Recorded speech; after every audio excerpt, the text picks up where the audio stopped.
Go ahead. So you described some facts early on that sounded to me like a factor for improvements in cost and time and maybe more. Well, since you're an innovator and you look at these things, can you project how much more you could increase or squeeze out over the next decade? What do you think is left on the table? For innovation. And how much money do you need to do that? Yeah. How far can you build what you see now? This is the expensive part. The infrastructure development is the expensive part. That's certainly the case.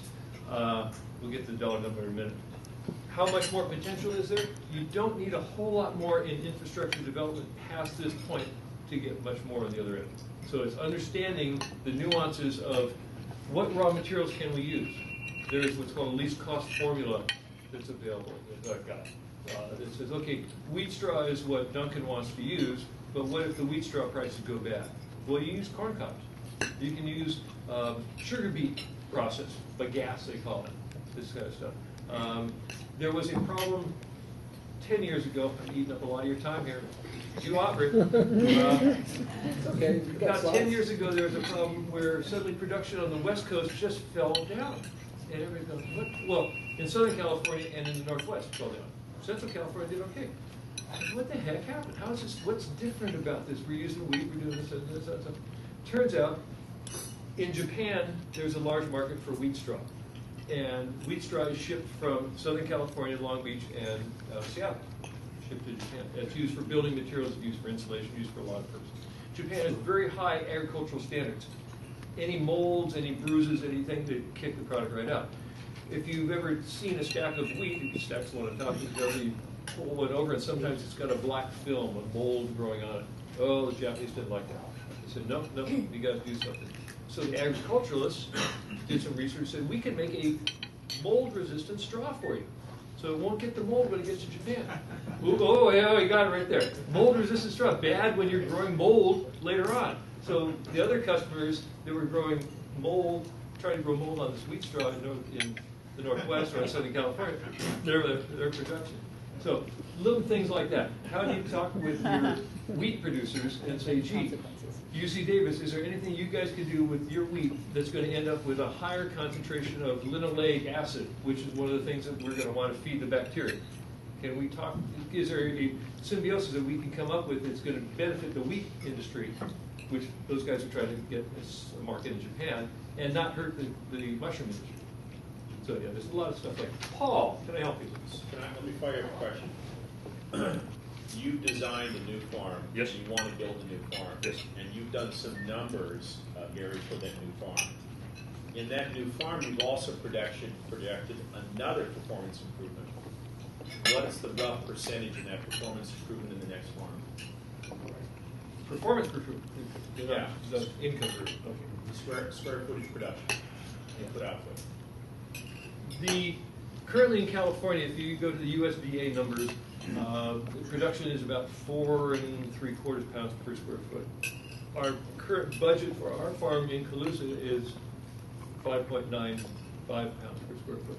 That's the number we grow every week. And we believe that even using that number, we can make a ton of money.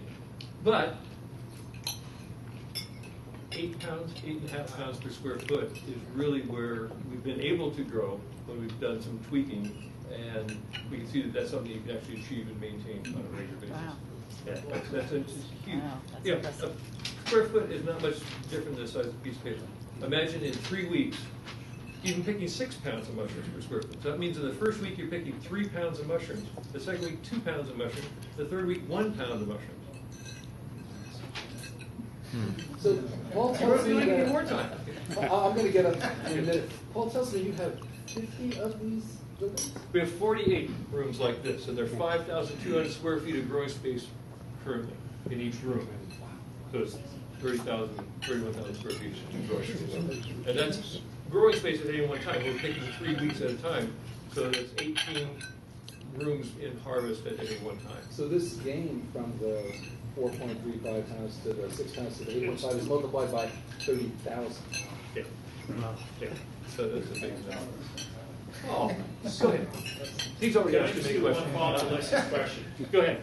And I'm doing this because I know the background. I Yes, want I to do. try to bring out the essence of it. essence. 20 years ago when I met you, you and your partner were the very first people to pay for probes Right. that would go into these growing beds to measure it, and you were the very first ones to produce a computer program that automatically monitored the rodents and controlled them. Having done this, why were you and your partner, why have you been innovating versus the Shaws and the others not? That's my question. That's your real question? That's really my question. What was the catalyst? What caused you? What's got caused you going? you to be different? Why did you guys go to Honeywell and say, here's $250,000 to make us the probes, rather than say, we can make money with these big wooden trays? Why did you do that? Why did I go in the mushroom business in the first place? No, it's the same thing. It's the same thing. There is almost a romantic catch. You go on these mushroom farms, you look at, damn, this is exciting. And I bet if I did this, it'd be even better. And then I bet if I did this, it'd be even better. And that's just, maybe I'm an addict. Yeah, we already did that. I am done. I am an addict. I'm a mushroom addict. Tell us about the special mushrooms. No. Now, there is some interesting stuff there. There's some very interesting pharmaceutical applications that. That molecule can be a carrier for lots of neuro treatment. So they're trying to figure out how they not get you wacky and still get the benefit out of it. Yeah, mushrooms, there's an enormous future in mold, in mycorrhizal fungi, in the whole mushroom industry. Not just these kind of mushrooms. There's 2,000 forms of things that you would recognize as a mushroom. There's 200 of them you could eat without going crazy. There's 201 that some people eat. Right. There's 5 that are really grown in the United States commercially. But mold itself is an amazing kind of a thing. Mushrooms are not cellulose, they're chitin. It's the same kind of stuff as a carapace in a lobster. Mushrooms are not animals, they're not plants, they are mushrooms. They're molds in themselves. And their metabolism is entirely different. They breathe in oxygen, they don't photosynthesize. So there's the potential to do stuff is amazing for them. If all the soybeans in the world died, we could make something that tastes like soy curd out of mold. Who's going to fill it? Yeah. But and the reason that this mycelial protein has not been extracted and used as a soy competitor is because soy's so darn cheap. But you can make something exactly like it. Mushroom consumption worldwide is growing every day. There's no society on earth that doesn't eat mushrooms. There's no religious or social prescription against them. They have a meat mouthfeel. When you put mushroom in food, you think you're getting more meat. I've got a whole essay about how, we were talking about something very similar to this earlier, Martha, how mushrooms actually caused humankind to be what it is today. We can talk about that sometime. What causes a poisonous variety of mushroom to become poisonous? Why is poison oak different from other plants? It's just, it is its nature. So many of the amanitas right now are being harvested improperly. There's 3 people in the Bay Area right now on liver treatment. Yeah. It's nasty stuff. Why don't you grow truffles? Because nobody else does either. All the guys that say they do are cheaters. Yeah, Yeah. because it's you like can't, a morel you can't do farm. it. No one. Mushrooms are grown. Grocery store mushrooms, Agaricus bisporus mushrooms, being the white Yeah. brown, are understood by accident. Kind of like Dom Perignon figured out champagne would re-ferment. Same sort of thing here. We found it. Oh, it's easy. It's a done deal. Understanding the biology and the reproductive cycle of truffles is not well understood yet. I see. So it's a subsoil, hidden kind of a thing.